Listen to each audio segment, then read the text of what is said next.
guys, it's Tahs. Welcome back. And if you're new, welcome. Thanks so much for stopping by. I really appreciate you. So today we are going to be picking June's TBR. So it's already that time of the month. It's time to pick some more books to read.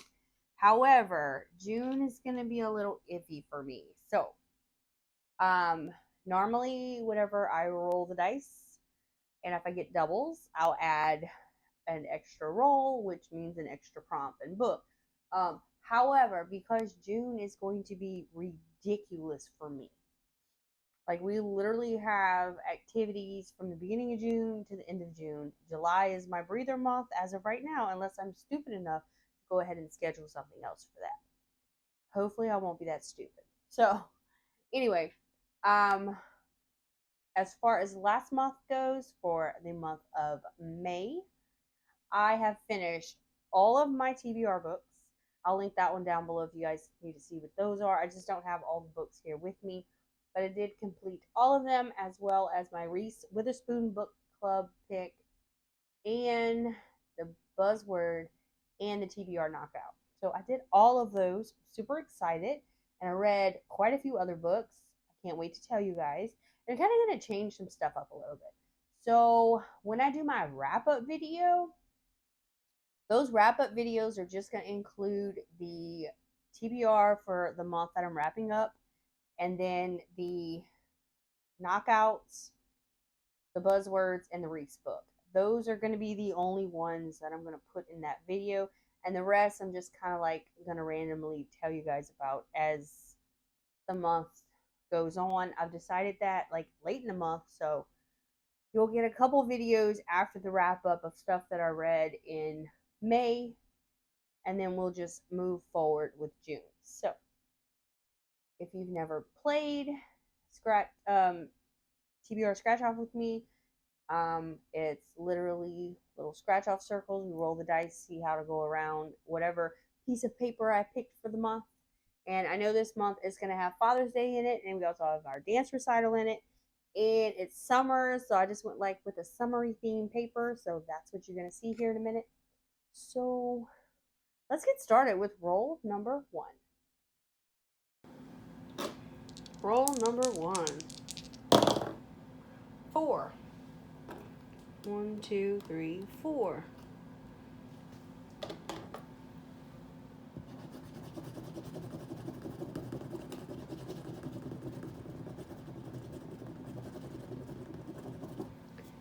Hero or heroine is from Europe.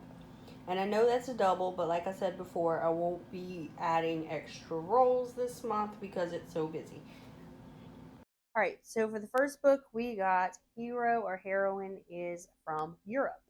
So for that one, I have chosen Royal Pickle by J.J. Knight. This one is a romantic comedy. It seems like it's going to be pretty funny. It's actually released in February of this year, so it's kind of new. And it says, I have to find a wife, and not just any wife, a love match.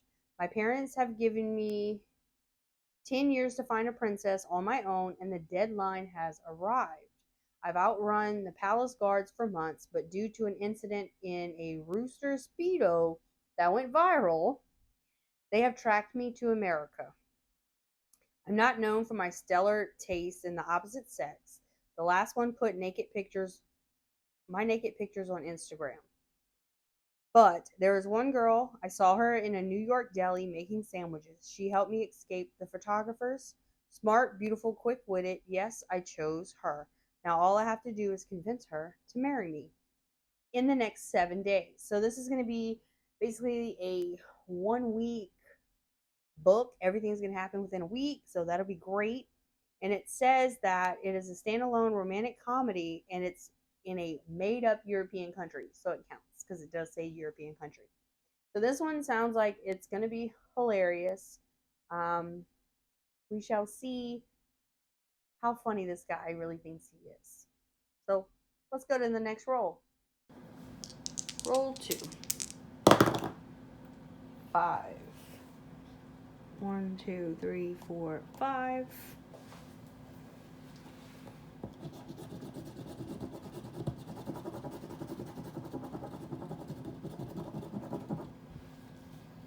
Unlikely Detective.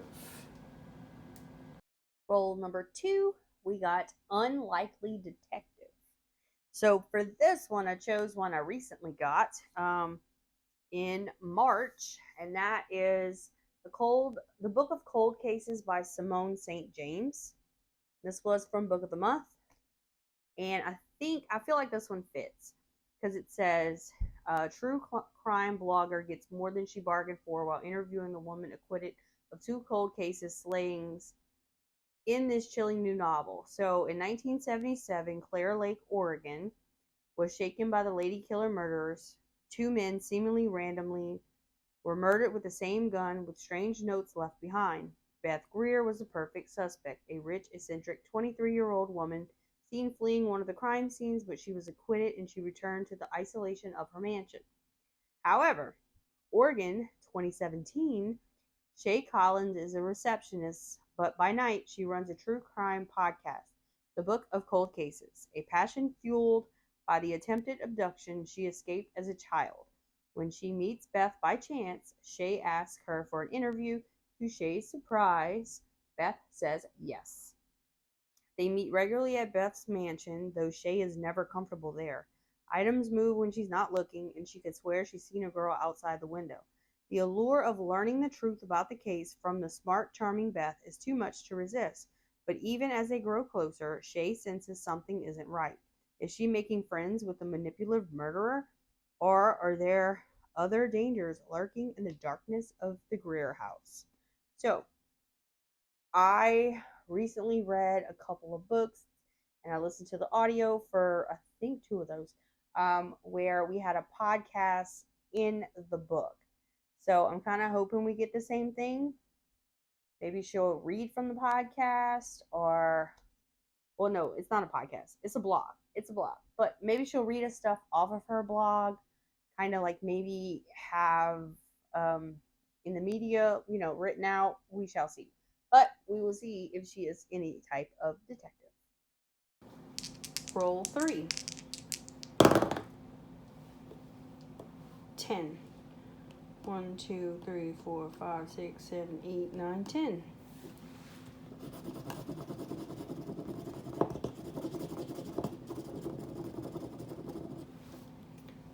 Recommended by favorite author. Number 3, book recommended by a favorite author. I don't have like super favorite authors. I just enjoy some authors a little bit more than others, obviously. But like right now, I'm really liking Lucy Score. I've read quite a few of her books, and I just had one on my May TBR, and I had one not that long ago, and they are hilarious. So I figured I would check out recommendations from her. So in order to do that, I just went to GoodReads, and I found her like it had her books that she's read, and I just kind of went through those and saw something. So I figured that's kind of like a recommendation because she rated it like 5 stars. So I'm going to go with that. And for this one, we chose Mr. McHottie by Pippa Grant. And I have read from Pippa before, and I enjoyed Pippa. So we're going to go with this. Although it is putting me starting another series, but what the heck. All right, so this one, again, seems like it's going to be really funny. It's an older book, came out in 2017. So it says, there are 3 things I hate. Bratwurst in any form, my neighbors boinking like farm animals at 3 a.m., and Chase Jet. Mostly I hate Chase. It's been 10 years since he took my virginity. I'd make a bratwurst joke, but the unfortunate truth is that it would have to be a brat best joke. And yes, it kills me to admit that. And now he's not only a billionaire, he's also my new boss. Turns out our hate is mutual. And this kind of hate is horrifically twisted, filthy, and banging hot. I just might have to hate him forever. So, Mr. McHottie is hilariously sexy romantic comedy that your mother warned you about, complete with an organic happy ever after or 7, a bratwurst wagon, ill-advised office pranks, and no cheating or cliffhangers. So, I think we're going to have some laughs while reading this. It seems like they're just going to get on each other's nerves. I just have that feeling. So I'm looking forward to it. Roll for 8. 1, 2, nope, went the wrong way. 1, 2, 3, 4, 5, 6, 7, 8.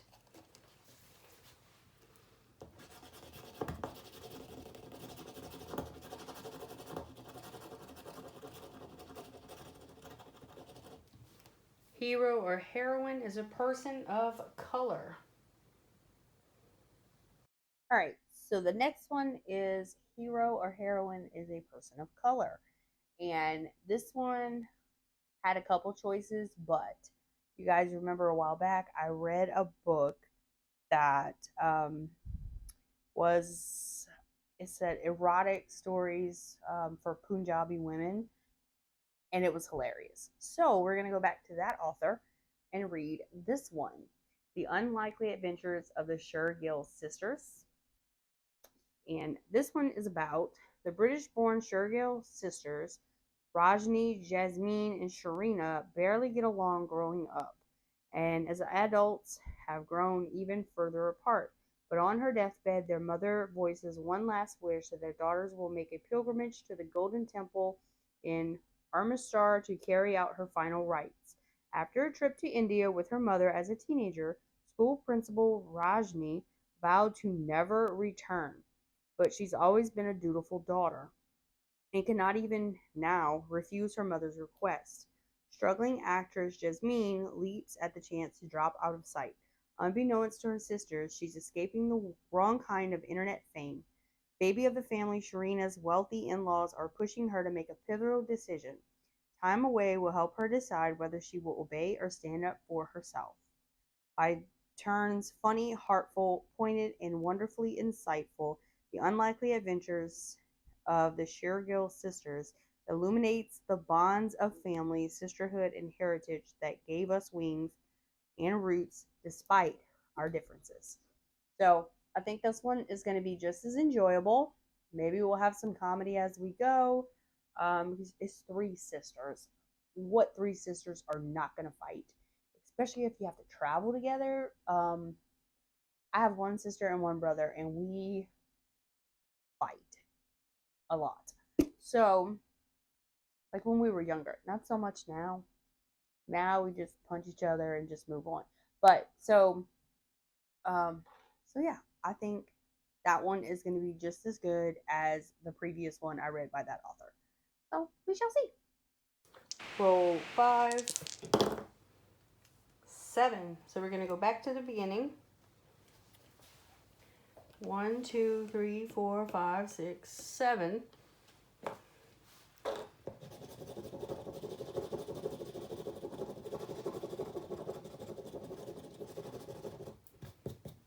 Takes place in prison.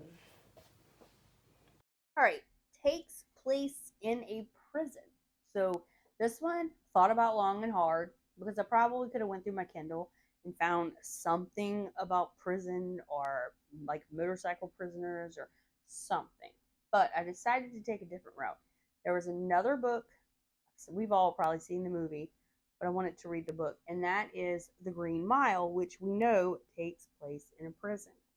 However, June, as I've discussed in the beginning, is going to be really ridiculous. So, what I'm going to do, I have the Green Mile right here, and it comes in 6 parts. I have to make sure that's all the parts, possibly, because it does say the end on the back of this. So, should be, and these are not in the greatest shape. I got them at a thrift store for like pretty much free. So, I'm going to commit myself to like the first 2 for my TBR. Now, if I am able to make it through these 2, make it through everything else, and by some random way I have extra free time, I'm going to try to knock out the other 4, which they're not long. I don't think any of them are like over 150 pages. Like, I think the last book is the biggest. Let's see how many pages. 138. So they're all 138 or less. I should be able to knock out all 6, but if I don't, it's okay. As long as I get those first 2 done, we can say my TBR is complete. Because I watched the movie, I've cried with the movie, probably going to cry with the books, who knows. So the first installment is called The Two Dead Girls. And then the second one is called The Mouse on the something. I tell y'all, they're in bad shape. The Mouse on the Mile. So we're going to commit to these 2 for sure, and we'll see how these 4 work out for me. Oh yeah, let's read about the Green Mile. Roll 6. 11. 1, 2, 3, 4, 5, 6, 7, 8, 9, 10, 11.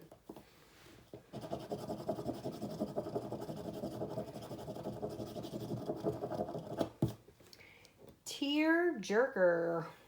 Looks like we're gonna cry. And for our last roll, we got a tearjerker.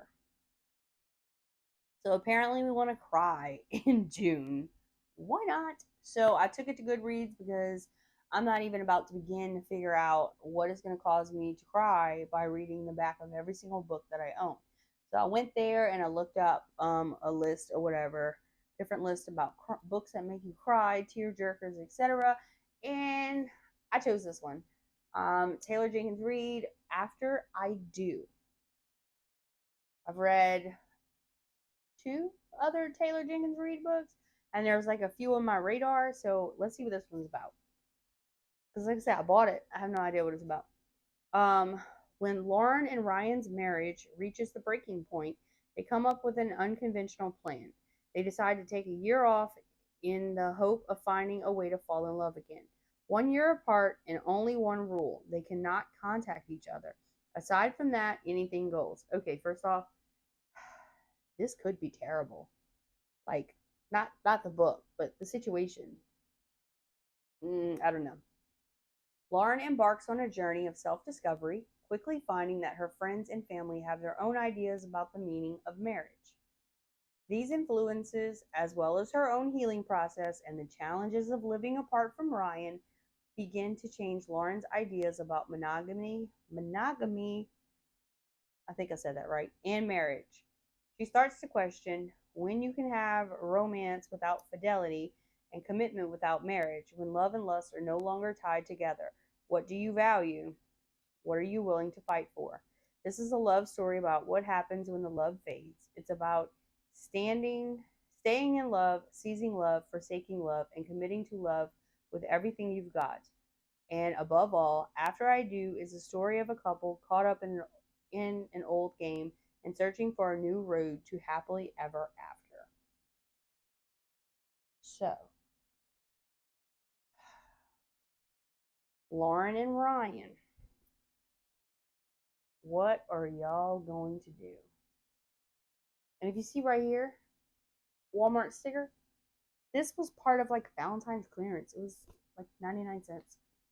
That's why I got it. So, that is all of my TBR rolls. So, next, we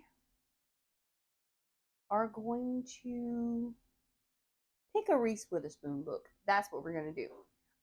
If you're new and don't know what I'm talking about, Reese Witherspoon has a book club, and I am trying to read all the books that she has recommended. She started this, I believe, in part of the year in 2017 and has continued it. She has adult books from the start to now, and then young adult she started a little bit later. So in this cup, there are orange and pink, or yellowish color, orange, whatever. Those are adult, and the pink are young adult. So we're going to pick one to read off of the Reese Witherspoon list. So let's mix them all up. I'm going to turn my head and you guys watch. Oh, we got orange. The Other Woman by Sandy Jones from November 2018. I wanted to read this one. I think I even have it on my Kindle already. Let me pull it up and we will talk. The Other Woman, I think I said women before, but it's a woman, by Sandy Jones, came out in 2018. And it says, the most twisty, addictive, and gripping debut thriller you'll read this year. He loves you. Adam adores Emily. Emily thinks Adam's perfect, the man she thought she'd never meet. But she loves you not. Lurking in the shadows is a rival, a woman who shares a deep bond with the man she loves. And she'll stop at nothing. Emily chose Adam, but she didn't choose his mother, Pammy. There's nothing a mother wouldn't do for her son, and now Emily is about to find out just how far Pammy will go to get what she wants. Emily gone forever. So it seems like we have a psychotic mother-in-law on the case. This will be pretty interesting because sometimes mother-in-laws, when they talk about them in books and stuff, like I feel like nobody in, and I'm not saying it couldn't happen, but I feel like no one um, can possibly have that bad of a mother-in-law. But we'll see what Pammy, how bad Pammy is.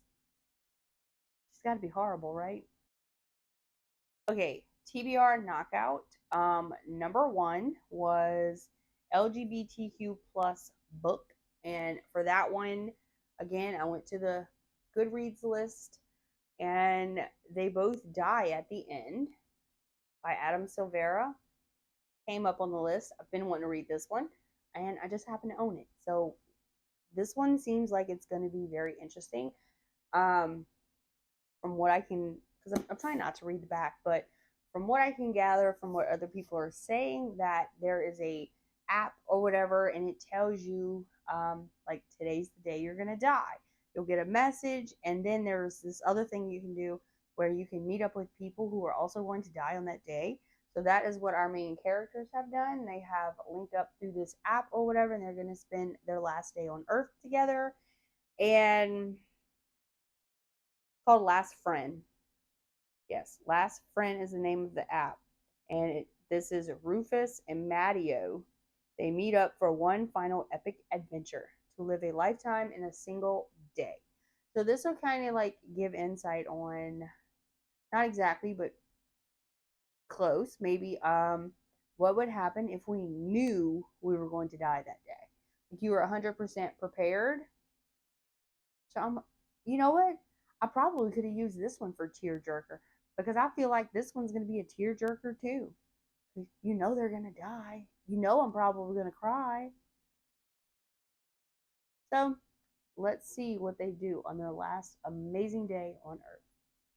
For knockout number two, we have transgender or non-binary. So for this one, I picked Detransition Baby by Tori Peters, and this one was published January 2021. And it says, Reese almost had it all: a loving relationship with Amy, an apartment in New York, a job she didn't hate. She had scraped together what previous generations of trans women could only dream of: a life of mundane, bourgeois comforts. Not quite sure what that is, but anyway. The only thing missing was a child, but then her girlfriend Amy detransitioned and became Ames, and everything fell apart. Now Reese is caught by a self-destructive pattern, avoiding her loneliness by sleeping with married men. Ames isn't happy either. He thought detransitioning to live as a man would make life easier, but that decision cost him his relationship with Reese, and losing her meant losing his only family. Even though their romance is over, he longs to find a way back to her. When Ames's boss and lover, Katrina, reveals that she's pregnant with his baby, and that she's not sure whether she wants to keep it, Ames wonders if there's a chance he's been waiting for. Could the three of them form some kind of unconventional family and raise the baby together? This provocative debut is about what happens at the emotional, messy, vulnerable corners of womanhood that platitudes and good intentions can't reach. Tori Peters brilliantly and fearlessly navigates the most dangerous taboos around gender, sex, and relationships, giving us a thrillingly original, witty, and deeply moving novel. So, I have heard of people detransitioning before. I've never known anyone that's done it. Uh, Other than, hey, I'm detransitioning, I know nothing about it. And I'm not trying to say that I know anything at all. So I feel like this is going to be enlightening. Kind of let people who aren't 100% knowledgeable, I guess, of what could happen, like how, whatever. Like, I don't know how in depth the author is going to go. So I'm interested to see how much information is given about the process and different things that could possibly happen. So I'm excited to read it. So we shall see how that goes. And then the last thing that we have is the buzzword. And this month for June, the buzzword is having the word all in the titles. In the title. Why did I say that weird? So for that one, I just literally went search all and came up with the book because I had only one on my shelf that I could find that had the word all, and this thing was really thick. And I'm like, dude, it's June. No. So we're going to go with All the Bright Places by Jennifer Niven. And also it says Netflix film. That's exciting because I can read it and then go watch it. And this one right here says, what it says? 2016. So it's been out for a good while. And this one is about Theodore Finch. He's fascinated by death. Every day he thinks of ways he might kill himself. But every day he also searches for and manages to find something to keep him here and alive and awake. Well, thank God for that. Violet Markey lives for the future, counting the days until graduation when she can escape her small Indiana town and her aching grief in the wake of her sister's recent death. When Violet and Finch meet on the ledge of the bell tower at school, 6 stories above the ground, oh shit, it's unclear who saves whom. Soon, it's only with Violet that Finch can be himself, and it's only with Finch that Violet can forget to count away the days and start living them. But as Violet's world grows, Finch's begins to shrink. Okay? So Violet is kind of, I guess, healing from her sister's death. It's not like as prominent in her life, but Finch could possibly maybe be backpedaling. I don't know. No clue, but we will find out because that seems like a pretty good story. I feel like we have 2 heroes here, and the hero's taking care of the hero, but they don't know at first, like type thing. So anyway, those are the books that I chose for June. We will see how well I do. We'll be busy, and I don't know if I'm ready. Busy every year, but that's how I feel. But anyway, enough of me whining about my busy month. Everybody's probably got crap to do, but just being a baby about it. So anyway, yeah, so those are all the books that I'm going to be reading in June. Have you read any of those? Did you enjoy them? Did you not? Let me know down below, and I will see you guys next time, and we're gonna share more thoughts on some books. Bye, guys.